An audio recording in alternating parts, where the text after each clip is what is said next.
So folks, you may be aware that there is a fabulous milestone that is being observed. It is the 10th anniversary of the creation of the musical Hamilton. And at the very beginning of Act 2 of Hamilton, the character playing Thomas Jefferson, who has been in France doing diplomacy, but also probably enjoying himself, comes back and he sings this fantastic jazz song called What Did I Miss? Because of course, while he was away, a whole bunch of things happened. So I was not in France, though I was not here for the past bunch of weeks. And I am not Thomas Jefferson, but I imagine I might have missed something here and there while I was away. And the first thing that I want to do is to acknowledge the leadership of Rabbi Schweber and of Chazan Shamash for truly continuing to do the holy work of this congregation, of everyone, our lay leadership and our professional leadership that makes Temple Israel what it is. And the second dimension of what did I miss has to do with an exploration that I would like to offer about what has been going on in Israel, about everything that is taking place in the newspapers, on social media, the complexity of navigating this particular moment. Of course, I'm not there. I wasn't here. But what did I miss to the extent of I have not been in my official rabbinic capacity? And so I want to reflect, because I suspect that each one of us here is trying to navigate. There's so much coming at us in the news. We are trying to really understand what's happening and how to find our own voices and how to respond during this incredibly difficult time. So I want to give you a window into how I am processing all of this. I don't expect you to do it the same way that I am, but I, as a rabbi, as a Jew, as a human being, how am I trying to make sense and how am I responding? In the past weeks, a number of my colleagues have publicly protested Israel's response to, and in their words, responsibility for the current humanitarian crisis in Gaza. A number of them have gotten arrested protesting. A number of them have written articles and letters and signed letters and put them out in the most public of ways. So let me start right here. I believe I have established myself as somebody who cares about human rights, all human rights, every human being created in the image of God. That people in Gaza don't have enough food to eat bothers me deeply. If it fails to bother me, I worry about myself as a rabbi, as a Jew, and as a human being. And indeed, the Israeli government for several months restricted aid flow into Gaza, though they allowed it before and have allowed it subsequently. And so we could speak about the responsibility that Israel bears in this whole situation.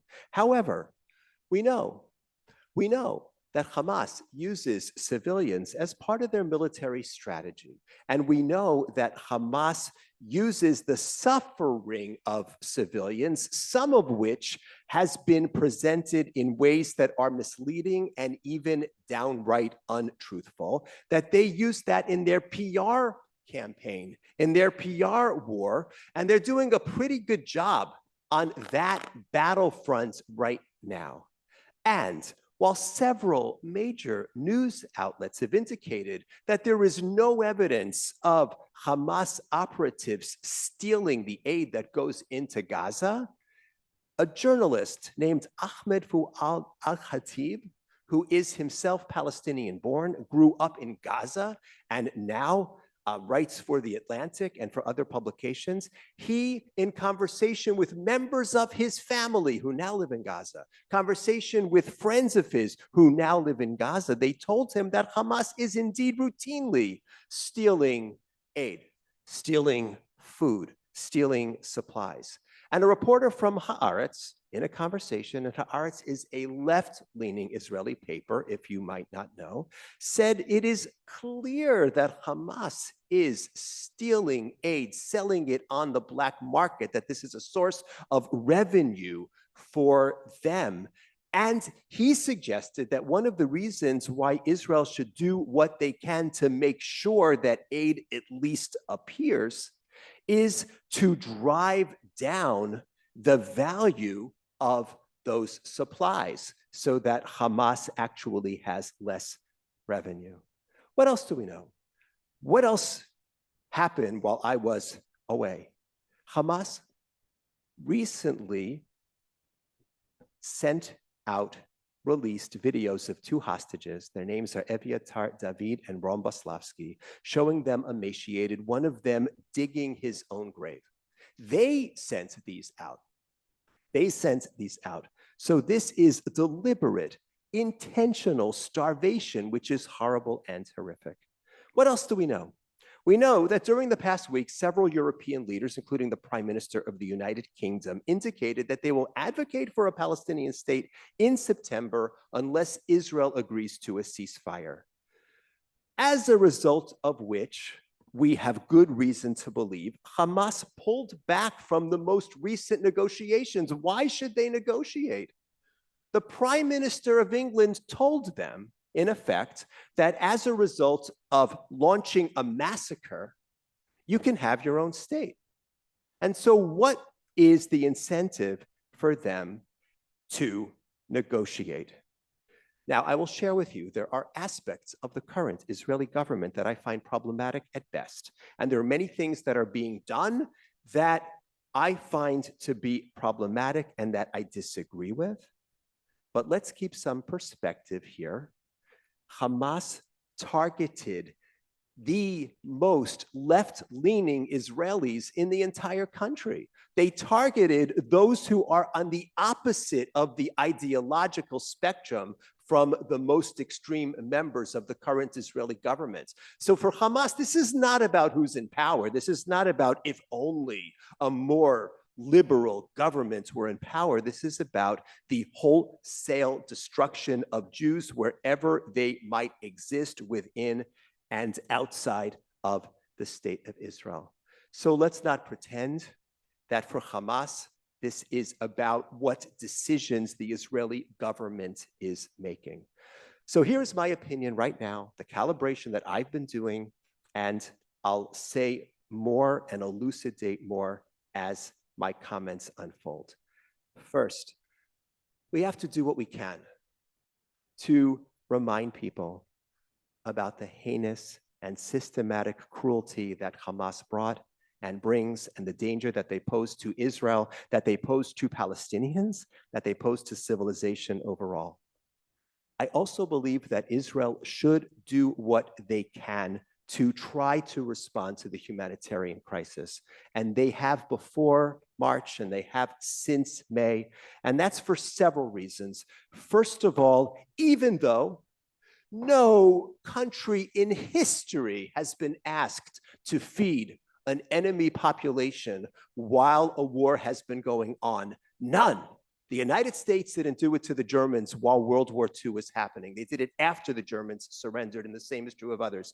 So absolutely, Israel is being asked to do what no other country has been asked to do. So why do I believe Israel should continue to offer support where they can? First of all, Israel is a Jewish state. We do believe in trying to be responsive to the human crisis. Second of all, for political reasons, it gives Hamas less of a cudgel when it comes to the PR war. And third, for economic reasons, might actually lower the value that Hamas can accrue to themselves if and when they sell these supplies. But here is where I believe I differ strongly from the colleagues that I referred to earlier. Because of the complexity, because the root of this is Hamas's heinous behavior, because so little is truly known about what is going on inside of Gaza, and read Mati Friedman's extensive article about just how little we know and how trustworthy are the accounts of what's going on. Because of all of that, why would I want to be in a public space? Why would I want to be protesting against Israel in the middle of a street in New York? What that serves to do, in my view, is to support the agenda ultimately of our enemies. And some will say, Rabbi, you should have moral courage and you should get up and you should protest whenever you think something is not going 100%.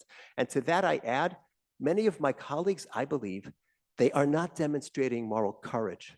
They are demonstrating moral egotism, moral self-righteousness. And so I want to share with you, and you can agree or disagree with everything that I'm saying, 2 Yiddish phrases that come to my mind for those who are protesting without having all of the facts and who are calling out the Israeli government in public. The first is that you should never, ever be a tzaddik in pelts. What does that mean? You shouldn't be righteous while wearing a fur coat. It's a great expression. So you want to score righteousness points in Great Neck, on the Upper West Side, on the streets of Manhattan. And let me just add, for my colleagues, many of whom I have appreciation for as human beings, what a way to use your white privilege to get arrested and spend a night at the New York Police Department. It would land a little bit differently if you didn't walk through the world in this way. So if you have such progressive values, think about that before you use your privilege in this way. And here is the second expression. You should never be a tzaddik af yenem's tuches, which means that you are being righteous on somebody else's backside. The potential that these protests have, in my mind, to lead to outcomes that are going to put these hostages in greater damage. And if you care about innocent Palestinians, you're not helping them either. All of that mitigates, in my mind, in my way of thinking, against this behavior. And now there's a rabbinic expression. Chachamim hizaharu b'divrechem. Wise people, leaders, be careful with your words. And so I want to bring this to a conclusion, but before I do, I want to talk about an expression of critique that comes from a powerful place, that comes from, in my mind, a legitimate place, that is hardly protesting while wearing a comfortable coat. Rachel Goldberg Poland, many of you remember the name. Her son Hirsch was murdered by Hamas terrorists after months and months as a hostage in Gaza. And she has been voicing her anguish on behalf of him, and subsequent to that, on behalf of the hostages who remain. She wrote something which I'll share a portion of with you. It doesn't have a shred of arrogance or self-righteousness. It is the cry from the heart of somebody whose heart has been absolutely wounded by the circumstance that she has been suffering through. And here is what she wrote. It is time for this excruciation to end. Give us back our 50 hostages. Some are alive and some are only alive in our souls. Let the innocent people who are in Gaza have a chance.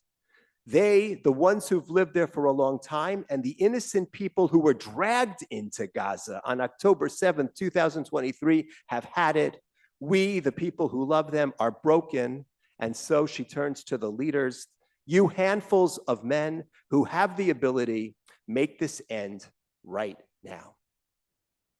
There is a world of difference between her saying anything of that sort and people saying it from the comfort of not being directly impacted by this experience. I hope one day that her approach, her attitude will be able to take root.